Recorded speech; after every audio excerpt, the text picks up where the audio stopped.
Well, welcome back to Iron Railroad. Today we have an interesting topic.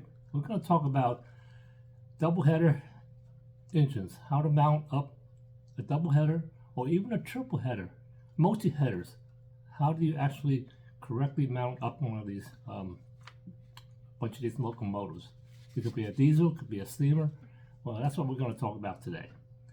Well, what is the history behind having double headers or triple headers and sometimes even quadruple headers in real life? Well, back in the day, we had the logging industry out in the mountains, northwest. They were logging these heavy loads of logs. Well, how do you haul them out? Well, they use trains, but obviously, because of the tight terrain and the narrow passageways up in the mountainous terrain, the large locomotives could not negotiate those passageways. So with a small locomotive such as the switches, that's what they use. But the switches are less powerful than the larger locomotives. So how do you overcome this problem? Well, they start doubling up the switches. Sometimes they use 3 switches. In fact, I've seen 4 switches. And we have 4 switches. It's 4 times the power of the one local switch. So anyways, that's how those multi-headers came into being. Even with diesels, and modern day diesels, they use double headers, and sometimes they even a triple header to haul those long hundreds of cars, heavy load cars, cross country. Well, one locomotive may not be able to do the job, so they need to have a double header, a triple header, or just multi headers. Well, back to our model train scales. How do we actually run these on our tracks? Well, I'm going to give you some examples using the American Flyer, various American Flyer locomotives. We have some steamers, we have some diesels, and there is a correct way that I found to be more optimal to hook up these trains to make it run properly. If it's not hooked up properly, we're going to have problems, and that's what we're going to discuss today. So stay with me, and we'll talk more about it. Running multi-headers or double headers is a very enlightening experience when you have it on your layout. So right now I'm going to give you some examples, some of the American Flyer locomotives that are capable of doing double headers or triple headers or more. And these are just some of the examples. The first one I have up here is the EP5s. And the EP5s already have double couplers, meaning they have one knuckle coupler, operating knuckle coupler in the front and one in the rear. As you can see, there's one in the front and there's one in the rear. So you can have multi hookups of all these locomotives. You have 1, 2, 3. I have 3 here. You could actually hook up 4, but that's just one example. I'm going to show you some other examples before we go into the details of how do we actually correctly, I think optimally, to connect all these locomotives together. The next example I have is the Baldwin locomotive diesels. These also have pre-made dual couplers, one in the rear and one in the front.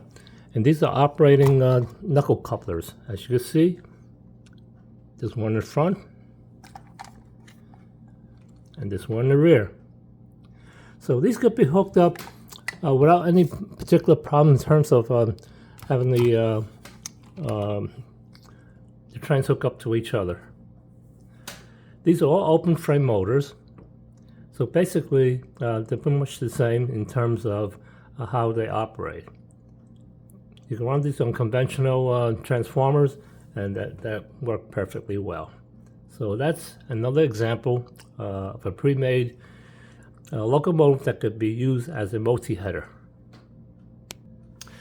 At the beginning of the opening of this particular video, you saw me speaking with a American Flyer diesel in front of me. This is the same one. This is a GP9, and all the GPs are basically compatible in terms of having dual operating knuckle couplers that you can hook up as a multi-header. As you can see, there's a coupler in one side, and there's a coupler on the other side. And these are all operating couplers, so it's really not a problem in hooking up a GP9 or even a GP7. Well, I have to rephrase that. GP7 number 371 series and up would have the knuckle couplers. The 370 GP, that's the silver GP. It looks kind of like this. Do not have the operating knuckle couplers. You may have to retrofit that with at least one knuckle coupler, which there are reproduction kits available to retrofit it. However, most of the GPs you could do just like this and hook it up and have a double header or a triple header. Next in line, this is quite interesting. We have some docksiders. And there are three types of docksiders, and they all have the dual front and back or front and rear operating knuckle couplers. So theoretically speaking, these could be hooked up as multi-headers. However, not all the docksiders are compatible with one or the other. And let me explain. Docksiders originally started back in the mid-1950s. Those are the conventional ones, and they have the couplers, and that's fine. It's an open frame motor, and it was made by A.C. Gilbert. I don't have one here, but it looks, just kind of like that, and that'll work perfectly well. Later on, after American Flyer was no longer, A.C. Gilbert was no longer in the industry, Lionel actually bought out the tooling to make American Flyers, and the first one that came out was this. It has a cam motor, but you can operate that conventionally, just as you would with the A.C. Gilbert docksiders. So this is a Santa Fe, and the other one made by the A.C. Gilbert has a 5-digit number series. So this one that came out a little bit later from the Lionel Corporation as part of American Flyer and the original A.C. Gilbert, these will run fine. But there's a correct way to mount up these as multi-headers. So any of these and the A.C. Gilberts and the Lionel ones will work okay. Now, Lionel also came out with another version of it much later, and this is the other Santa Fe. The shell looks the same. Basically, it looks like it would operate. Well, as far as couplers concerned, they will actually hook up fine, but there will be a problem running this particular locomotive with the earlier version of the Lionel and the A.C. Gilbert. This one is a problem because it will be operated with, it's a line chief, and you can operate on with a remote. If you do that, it may not work as well because the synchronization of the speeds is not going to be correct.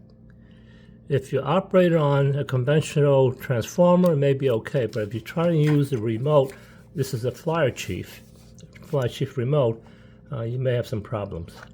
And I'll explain later when I go to the segment where we talk about correctly mounting up the all these locomotives as multi-headers. So stay tuned, we're going to talk more about that.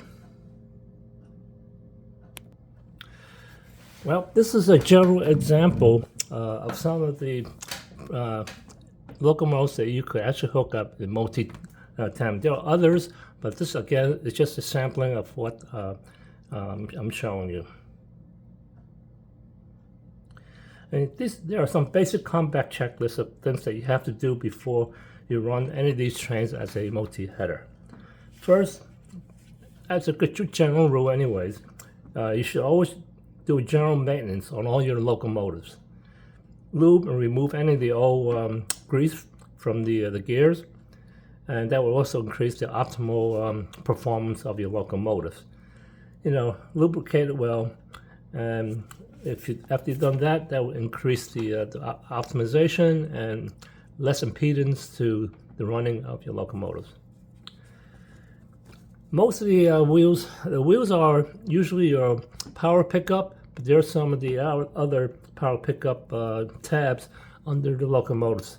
For example, this one would have these tabs here that should be cleaned well as also the metal wheels.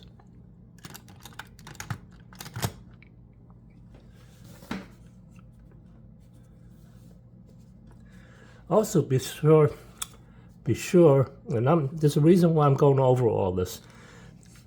The traction tires, make sure they're in good shape.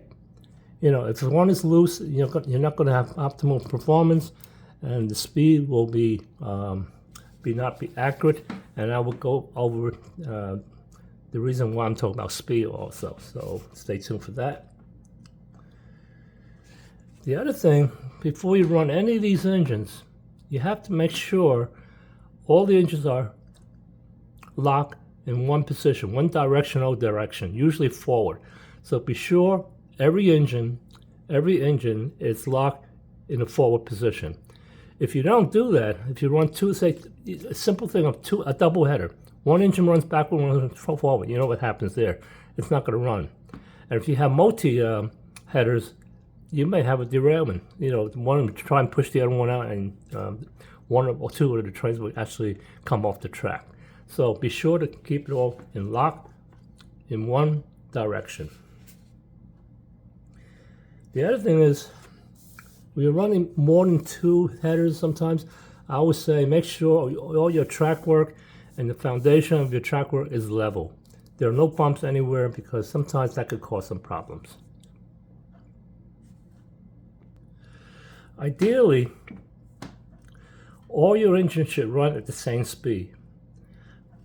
Give it a uniform speed and you wouldn't have any problems. But again, that's ideally, that's the way it should be. But we know how locomotives are. Each one may be a little bit different, and the speed may be different in one locomotive than the other. One might run a little faster, one might run a little slower. So most of the time, I see people at the train shows at my club, they would just hook up the train, just anyway, and that's fine. If it's a double header, it may be okay, but it's really not optimal.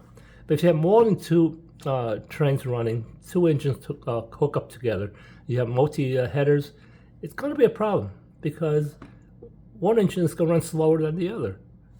And what would that cause? Well, it may impede the speed of the entire train. So what do we do? So the best way to do this is to place the fastest train. Each locomotive, let's say you're doing 3. The fastest one would be the point train. In other words, that would be train number 1. The next fastest would be train number 2. And the slowest one would be the last train. That would be number 3. And then you hook up your rolling stock after that. And that ideally would actually give you the optimal performance of the multi-headers. Now, sometimes we have multi-headers like that. It may not be hooking that up for speed in as much as it is for the pulling power.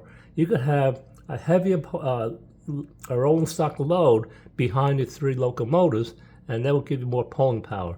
The same thing with the real-life locomotives when they're hauling hundreds of cars across country, and you have a double header or maybe a triple header. Well, they're not interested in so much the speed, but they are interested in making sure they have the pulling power to pull all your rolling stock and your load. So that's the reason behind all that. So how do you determine which is the fastest, which is the slowest? Most of the time, the guys would just eyeball it. Well, you can eyeball a double header, you can eyeball it, that's fine. Or if you have an engine with a small motor and one with a large motor, then you can kind of figure out that the the large motor may run a little faster than the small motor. For example, the AC Gilbert Docksider, that's the convention with the open frame. It did come with, most of the time, a small motor, but I have seen it with a large motor too. So if you have a large motor, I would put that first. We run to a double head with 2 engines. That's, you could probably eyeball it. But sometimes we have multi engines. You really cannot eyeball it. So is there a way to check this out? Well, again, you look at your motors. Let me just, as a side note, to tell you that in American Fly, I have seen trains with the small motor, which is the standard motor for most of the AC Gilbert American Flyers. And then there's the big motor, such as in the Northern, maybe the Hudson would have a big motor, or even the 313 would have a big motor. So you can actually see that.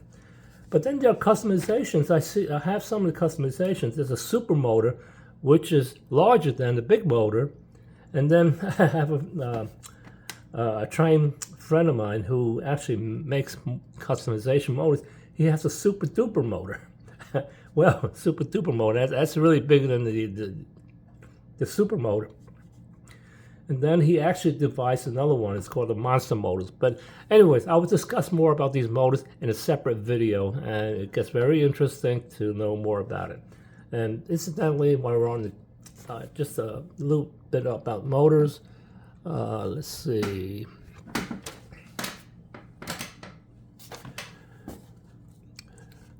These later ones have a can motor. It's not an open frame motor. So that the speed of the can motor and an open frame motor may vary a little bit too. So just to bear that in mind.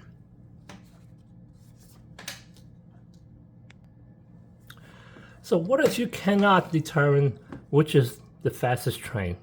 I have 3 or 4 locomotives.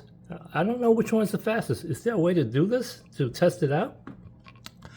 I found the best way to do that is to test each of the locomotives separately on a test loop. You know, you run it around. You can test the by timing each of the engine running. I would say I usually do 10 loops from the same transformer at the same speed, at the same transformer speed. You know, just make sure the voltage is the same for each test. And I test each of the polling power. Well, say this. I test each of the locomotives polling the same amount of cars, the same amount of moderately heavy low cars, and do that, run it 10 times around the loop. And when you're doing that, you're just timing to see how many, what the time is for the 10 loops. After you determine each of the car, you know which one is faster, which is a little bit slower, and what you could do is put a sticker underneath on the bottom of the chassis. You know, number 1 is the fastest, number 2 is the next fastest, number 3 maybe the slowest, or number 4 is the slowest, depending on how many you have. So I think it's important to test each one out, and so you know. And come back to my earlier part of my discussion when we say, well, make sure all your engines are well lubed and clean and it's running optimal. Well, you want to test these engines when they're optimal. In other words, there's no dirty, caked up grease in the gearboxes, and it's well lubricated. The traction tires are okay, and you know, and the usual general maintenance stuff is performed. So now you know that is the optimal for each one of these locomotives. So once you determine that, again, always place the fastest locomotives first, the next fastest second, and the third and fourth following.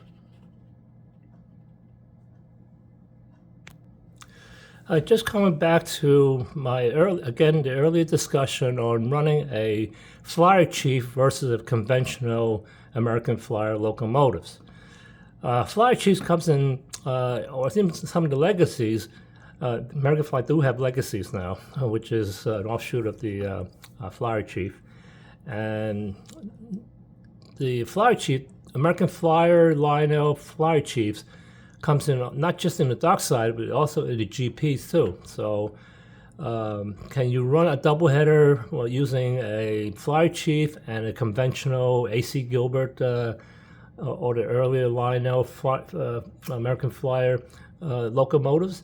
You could run it, but you may, if you're using the remote, you may have a hard time synchronizing the speed. For example,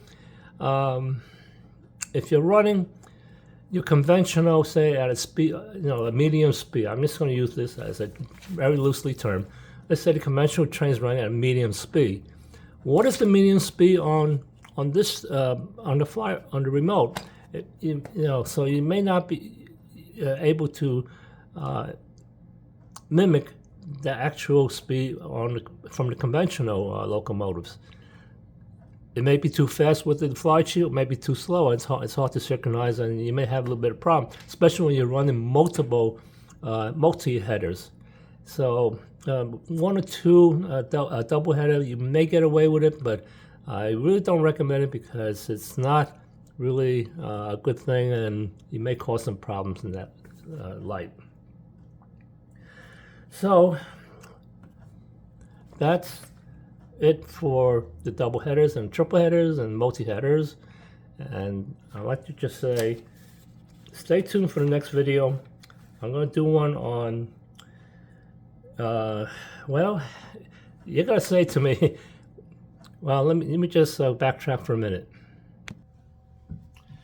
Well, that's it for our double header, triple header, multi header presentation. So I guess someone did ask me one time, well, it gets to be pretty expensive to do these multi-headers. That means I have to buy all these locomotives, and if I want, it's going to be a kind of costly proposition to do it that way. So is there another way to do this in a more economical way? Yes, there is. And that's what I'm going to show you on my next video.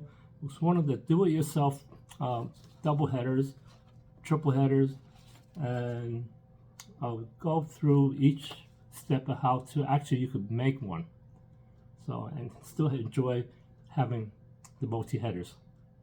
So that's it. I hope this video is a little bit informative and helps you a little bit to understand how to optimize your multi engines in tandem with each other.